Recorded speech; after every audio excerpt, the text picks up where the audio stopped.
ناظرین نظم سرائے، آپ کے لیے دعائے خیر و برکت۔ چند روز قبل ربیع الاول کے مہینے کی مناسبت سے ہم نے جناب طالب انصاری صاحب کے خیالات آپ کے سامنے پیش کیے تھے۔ یوں تو نبی مکرم صلی اللہ علیہ وآلہ وسلم کی تعلیمات اور سیرت پاک کا بیان سارا سال جاری رہنا چاہیے، البتہ کچھ ایام ایسے ضرور خاص ہوتے ہیں جن میں ہم تاریخ اسلام اور تعلیمات اسلام کے بیان کا اہتمام زیادہ کرتے ہیں۔ نظم سرائے کے منتظمین کوشش کریں گے کہ سیرت نبی کے تمام پہلوؤں کو وقتاً فوقتاً آپ کے سامنے پیش کرتے رہیں۔ آج ہم نے پھر جناب طالب انصاری صاحب کو دعوت دی ہے کہ وہ آخر الزماں صلی اللہ علیہ وآلہ وسلم کی سیرت کے کسی ایک پہلو پر اظہار خیال فرمائیں۔ محترم ناظرین، ہم نے پچھلی گفتگو میں آپ کو یہ بتایا تھا کہ جب زمین میں بگاڑ پیدا ہونا شروع ہوا، انسانوں کی جماعت ایک اللہ کو چھوڑ کر بہت ساری غیر معمولی صلاحیتیں رکھنے والے انسانوں کی ہی پوجا کرنے لگی، اور ان کے مرنے کے بعد ان کے بت تراش لیے گئے، معاشرے کو طبقات میں تقسیم کر دیا، تو اللہ تعالیٰ انسانوں میں سے کوئی نہ کوئی بندہ چن لیتا تھا، دنیا میں بھیجتا تھا تاکہ وہ انسانوں کو وحدانیت کا درس دیں۔ بت پرستی جو ہے وہ دراصل لالچ اور خود غرضی سکھاتی ہے۔ کبھی آپ نے سوچا کہ اللہ بار بار خود کو وحدہ لا شریک منوانے پر کیوں اصرار کرتا ہے؟ سب پیغمبروں نے وحدانیت کا درس ہی کیوں دیا ہے؟ بالفرض اگر ہم اللہ کو ایک نہ مانیں تو کیا اس کا کچھ بگڑ جاتا ہے؟ ساری کائنات میں اگر ایک ذی شعور بھی اللہ کو ماننے والا نہ ہو، تب بھی اس کی کبریائی میں بال برابر بھی فرق نہیں پڑتا، تو وہ کیوں اپنے پیغمبروں کی زبانی بار بار اس بات کا اعادہ کرواتا ہے کہ مجھے ایک مانو؟ اصل بات یہ ہے کہ اللہ کو ایک ماننے کی صورت میں تمام انسانوں کے مفادات ایک ہو جاتے ہیں، گروہ بندی ختم ہو جاتی ہے کہ سب ایک ہی حاجت روا کے آگے استعانت طلب کرتے ہیں۔ خداؤں سے ٹکراؤ نہیں ہوتا، جیسا کہ ہندوؤں کے ہاں ہوتا ہے۔ کوئی درگا کی پوجا کر رہا ہے تو کوئی جگدمبا کی پوجا کر رہا ہے، کسی کو ہنومان جی پسند ہیں اور کوئی گنیش جی کے مندر میں جاتا ہے۔ بتوں کی پوجا انسانوں کو کسی ایک قابوس پر اکٹھا نہیں کرتی۔ قابوس مطلب پلیٹ فارم، کسی ایک پلیٹ فارم پر اکٹھا نہیں کرتی۔ یہی وجہ ہے کہ ہندوؤں کے ہاں سماجی سطح پر جو معاشرہ ہے وہ ذاتوں پر اور چھوٹے بڑے کی تفریق پر مشتمل ہے۔ دیگر تمام انبیاء کی طرح ہمارے پیارے رسول صلی اللہ علیہ وآلہ وسلم بھی نوع انسانی کو اللہ کی چھتری تلے اکٹھا کرنے کے لیے دنیا میں تشریف لائے۔ ہر مسلمان جانتا ہے کہ نبی کریم صلی اللہ علیہ وسلم نے اپنا بچپن یتیمی کی حالت میں بسر کیا اور اپنے چچا حضرت ابو طالب کی سرپرستی میں بسر کیا۔ یتیمی کی حالت میں آپ صلی اللہ علیہ وآلہ وسلم نے اپنے معاشرے میں چھوٹے بڑے کی تفریق کو بہت جلد محسوس کر لیا تھا۔ حضرت ابو طالب اپنے قبیلے کی سربرآوردہ شخصیت تھے۔ انہوں نے ہر طرح سے اپنے بھتیجے کا خیال رکھا۔ یوں کہنا غیر مناسب نہ ہوگا کہ انہوں نے چچا ہونے کا حق ادا کر دیا۔ اس کے باوجود ہم دیکھتے ہیں کہ تاریخ اسلام میں حضرت ابو طالب کی نگہبانی اور سرپرستی کے باوجود نبی کریم صلی اللہ علیہ وآلہ وسلم کو کیسے تکلیف دہ مراحل سے گزرنا پڑا۔ حضرت ابو طالب ان مصائب میں بھی اپنے بھتیجے کے دوش بدوش رہے، ہم قدم رہے۔ شیب ابی طالب میں بھی ان کے دلیر اور محسن اسلام چچا 3 سال تک وہاں پر محصور رہے۔ ناظرین، آج ہم آپ کو نبی کریم صلی اللہ علیہ وسلم کی مکہ سے ہجرت کے بارے میں کچھ ابتدائی باتیں عرض کریں گے۔ ہم نے پچھلی گفتگو میں بتایا تھا کہ ہر پیغمبر اپنے معاشرے کو تبدیل کرنے کے لیے تشریف لایا، یعنی اللہ کا پیغمبر انقلابی ہوتا ہے، انقلابی شخصیت ہوتا ہے، اور ہر پیغمبر کو اس انقلابی سوچ کی وجہ سے بہت ساری تکالیف سے گزرنا پڑا، اور بیشتر پیغمبروں کو جلا وطن ہونا پڑا کہ ان کے ہم وطنوں نے ان کا جینا دوبھر کر دیا تھا۔ پیغمبر اسلام صلی اللہ علیہ وسلم کو بھی کئی دیگر اور پیغمبروں کی طرح اپنا آبائی شہر مکہ چھوڑ کر مدینہ کو مسکن بنانا پڑا۔ جب تک حضرت ابو طالب زندہ رہے، کسی کو جرأت نہ ہوئی کہ نبی کریم صلی اللہ علیہ وسلم کی جان کے در پہ ہوتا۔ تکلیفیں تو بہت دی، مذاق اڑایا، استہزاء کیا کرتے تھے، لیکن کسی کی جرأت نہیں ہوئی تھی کہ ان کو قتل کی سازش کوئی کرتا۔ حضرت ابو طالب کی وفات کے بعد آپ کو قبیلہ بدر کر دیا گیا، جسے عرب کی اصطلاح میں ترد کرنا کہتے ہیں۔ اچھا، جس شخص کو قبیلہ بدر کر دیا جاتا وہ ایک کٹی پتنگ کی طرح ہو جاتا، اور اگر کوئی اسے قتل کر دے تو اس کا خون بہا لینے والا یا قتل کا بدلہ، قتل کا فیصلہ کرنے والا بھی کوئی نہ ہوتا تھا۔ مکہ میں چونکہ کوئی اساسی قانون تو تھا نہیں، قبیلے کے سربرآوردہ لوگ ہی آپس میں بیٹھتے اور اس کا کوئی فیصلہ کر لیتے تھے۔ جرگہ جو کوئی فیصلہ کرتا، انہیں اس بات کو سب لوگ تسلیم کرتے۔ یعنی جرگہ یہ فیصلہ کیا کرتا تھا کہ مقتول کا کیا خون بہا ہونا چاہیے۔ عام طور پر ایک عام آدمی کے قتل کا خون بہا جو تھا، اس کا افزانہ جو تھا، وہ 100 اونٹ ہوتا تھا، اور اگر کوئی قبیلے کا اہم آدمی قتل ہو جاتا تو یہ معاوضہ بڑھ بھی جاتا تھا، یا اس شخص کے بدلے میں مخالف قبیلے کے یعنی قاتل قبیلے کے 10-12 افراد بلا وجہ قتل کر دیے جاتے تھے، اور یہ فیصلے بھری پنچایت میں ہوا کرتے تھے۔ عرب کی قبائلی معاشرت میں قانون نام کی کوئی چیز نہیں تھی، بس جرگہ جو فیصلہ کرے گا وہی قانون سمجھا جاتا تھا۔ عرب کی قبائلی معاشرت میں کسی فرد کی قبیلہ کی سرپرستی کے بغیر زندگی ہی ممکن نہیں تھی۔ البتہ کسی جرم پر قبیلہ بدر کیے جانے والا شخص کسی شخص کی یا کسی دوسرے قبیلے کی پناہ میں آنے کی درخواست کر سکتا تھا، اور اگر کوئی قبیلہ اسے اپنے ہاں تحفظ دے دیتا تو پھر وہ اس کی جان کا اور اس کے مال کی حفاظت کی ذمہ داری بھی قبول کرتا تھا۔ نبی مکرم صلی اللہ علیہ وسلم کو قبیلہ بدر آخر کس جرم پر کیا گیا؟ وہ جرم یہ تھا کہ آپ متمردین اور بڑے بڑے سرداروں کی سرداری کو تسلیم نہیں کرتے تھے۔ آپ کہتے تھے سب انسان برابر ہیں۔ غلام داری معاشرے میں یہ کہنا کہ سب انسان برابر ہیں، اس کا تصور کرتے ہی روح تھر تھرانے لگتی ہے۔ آپ سوچئے کیا سرداران قریش جو ہے یہ سن کر آگ بگولا نہ ہوئے ہوں گے؟ ان کی ناراضگی بجا تھی، اس لیے کہ ان کی سرداریوں پر ان کے جو وہ استحصال کیا کرتے تھے لوگوں کا، غلاموں کا لوٹ مار کیا کرتے تھے، اس پر فرق پڑتا تھا۔ ان کی ساری جو ایک سرداریاں تھیں ان کو تو للکارا جا رہا تھا۔ کوئی عام آدمی اس طرح کی بات کرتا نا کہ سب انسان برابر ہیں، تو اس کا سر فوری طور پر قلم کر دیا جاتا۔ نبی کریم صلی اللہ علیہ وسلم خود عرب کے ایک معتبر قبیلے بنو ہاشم کے ایک نمایاں فرد تھے، اس لیے نبی کریم صلی اللہ علیہ وسلم کی انقلابی تحریک کی متمردین اور مترفین نے ابتداء میں مخالفت کی، مذاق اڑایا۔ بعد ازاں انہوں نے نبی کریم صلی اللہ علیہ وسلم کے قتل کی سازش کی۔ حضرت ابو طالب کی وفات کے بعد نبی کریم صلی اللہ علیہ وآلہ وسلم کی پناہ گاہ جو تھی وہ یعنی کہ ایک سائبان جو تھا وہ ختم ہو گیا۔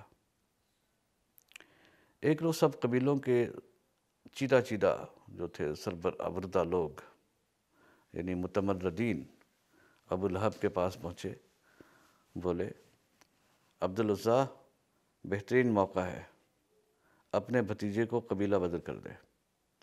سب مل کر حملہ آور ہوں گے، پتہ بھی نہیں چلے گا کہ کس کی تلوار سے محمد مصطفیٰ صلی اللہ علیہ وسلم کا خاتمہ ہوا ہے۔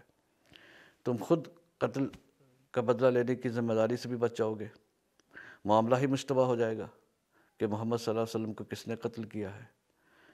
قبیلہ بدر ہونے کے بعد نبی کریم صلی اللہ علیہ وسلم کو اپنی نازک صورتحال کا بخوبی اندازہ تھا۔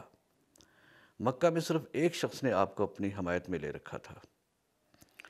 بہرحال آپ مستقل پناہ کے لیے طائف تشریف لے گئے۔ وہاں ان کے دادا عبد المطلب کے کچھ رشتہ دار بھی رہتے تھے، مگر وہ رشتہ دار یہ بات بخوبی جانتے تھے کہ محمد صلی اللہ علیہ وآلہ وسلم کو پناہ دینے کا مطلب بڑے بڑے قبائل عرب کی دشمنی مول لینے کے مترادف ہے۔ انہوں نے صاف جواب دے دیا۔ روایت یہ ہے کہ پناہ دینے کے بجائے انہوں نے طائف کے بچے آپ کے پیچھے لگا دیے، جو آپ کا مذاق اڑا رہے تھے، استہزاء کر رہے تھے اور پتھر مارتے تھے، حتیٰ کہ آپ کی ایڑیوں سے خون رسنے لگا۔ بھوک پیاس سے آپ کا برا حال تھا، اس پر بچوں کا مذاق، قبیلہ بدری کا رنج، کیسی کیسی مصیبتیں ہمارے آقا صلی اللہ علیہ وآلہ وسلم نے دیکھی ہیں۔ ایک عیسائی ابو نواس نے آپ کی حالت زار پر ترس کھا کر آپ کو انگوروں کے ایک باغ میں کچھ دیر کے لیے ٹھہرا لیا اور پیاس بجھانے کے لیے انگوروں کا گچھا پیش کیا اور کہا، خیریت اسی میں ہے کہ آپ جہاں سے آئے ہیں وہیں چلے جائیں، آئیے میں آپ کو مکہ جانے والے راستے پر ڈال آتا ہوں۔ ناظرین، اب ذرا تھوڑی دیر کے لیے چشم تصور سے اس منظر کو دھیان میں لائیے۔ اگر آپ بے سر و سامانی کے عالم میں میلوں کا فاصلہ طے کر کے یکا و تنہا پیدل مدد حاصل کرنے کے لیے ایک علاقے کی طرف جاتے ہیں اور وہاں سے اگر آپ کو ٹکا سا جواب مل جائے تو آپ کے دل پر کیا گزرے گی؟ اس پر مستضاد یہ کہ آپ کو بے عزت بھی کیا جائے۔ اللہ اللہ، آپ کہیں گے کہ اس سے بہتر تو یہ ہے کہ زمین پھٹ جائے اور میں اس میں سما جاؤں۔ لیکن اللہ کے پیغمبر ایسا نہیں سوچتے۔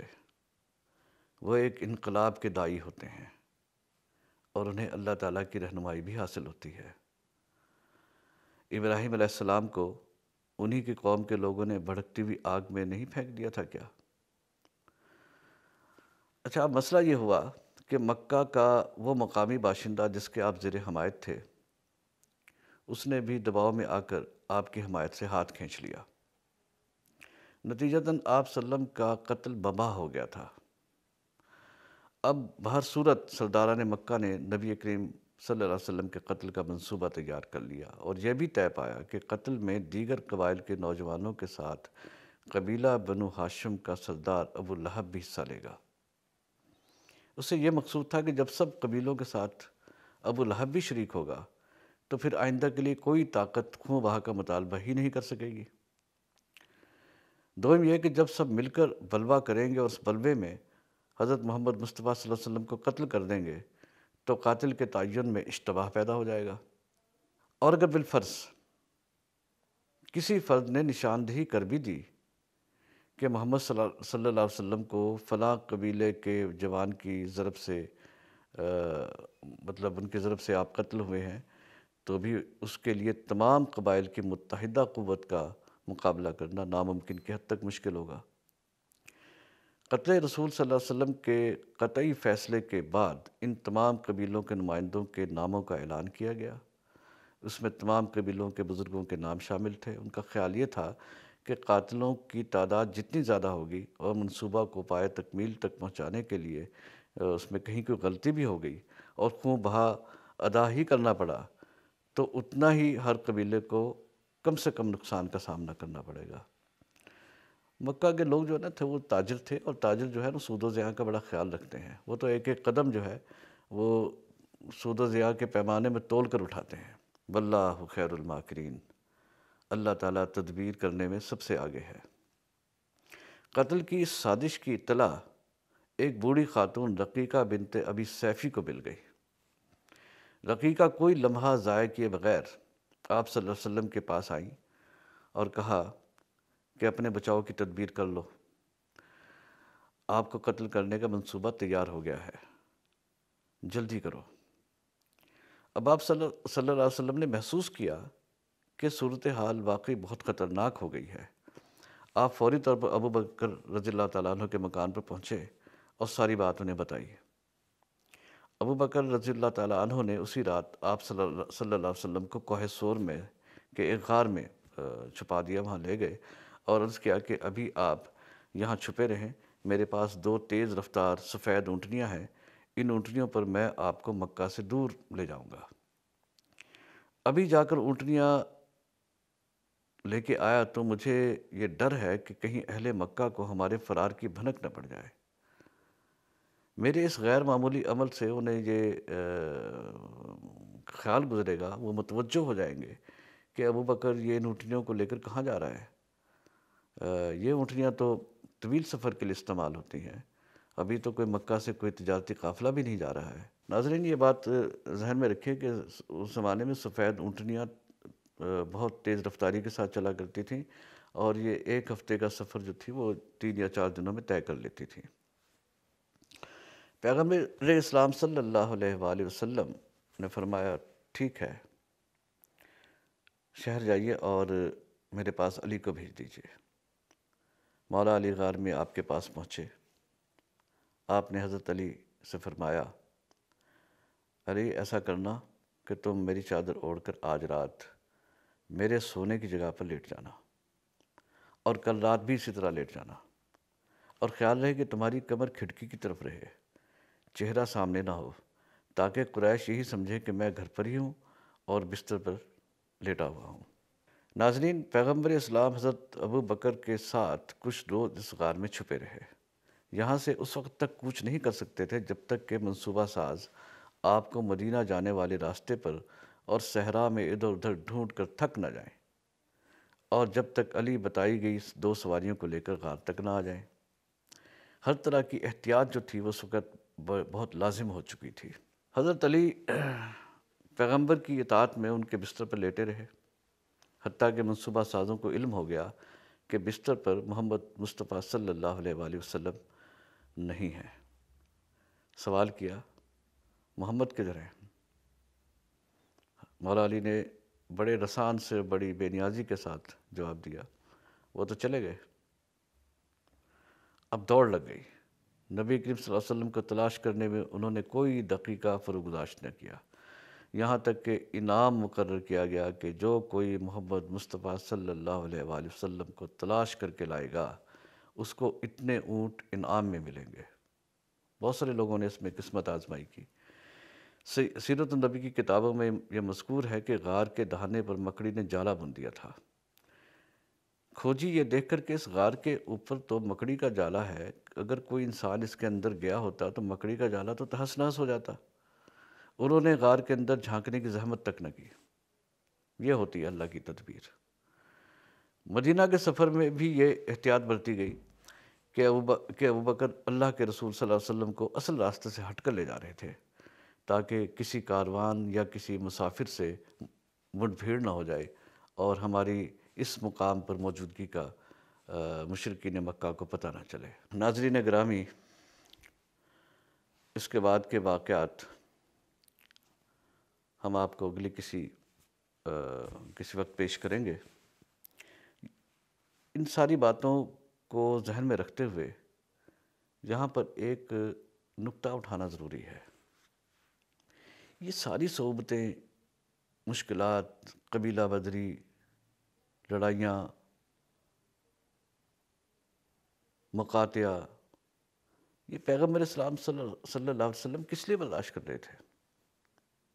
کیا حج، نماز، روزہ کی ترویج کے لیے، یا اپنے آپ کو نمایاں کرنے کے لیے، یا سارے عرب کی سرداری حاصل کرنے کے لیے؟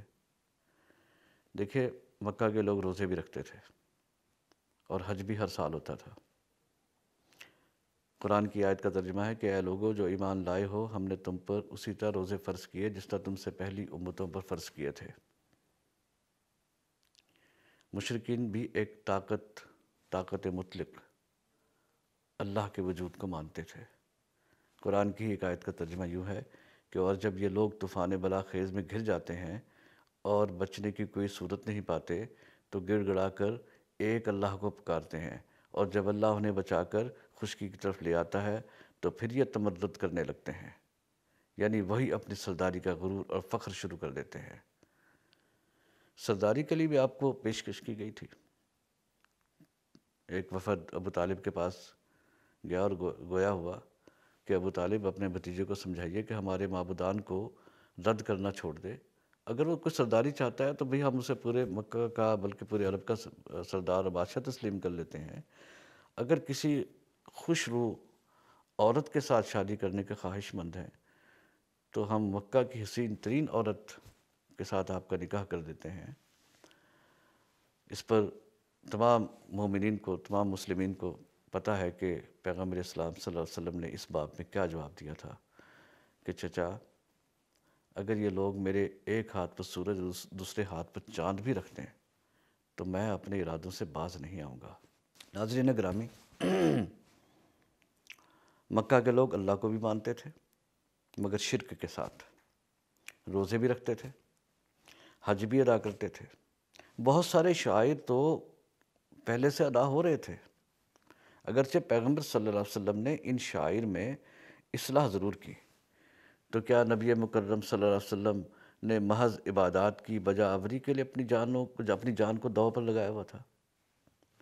میں اپنی بات کا اختتام قرآن کی ایک آیت سے کرتا ہوں، اس کے ترجمے سے کرتا ہوں۔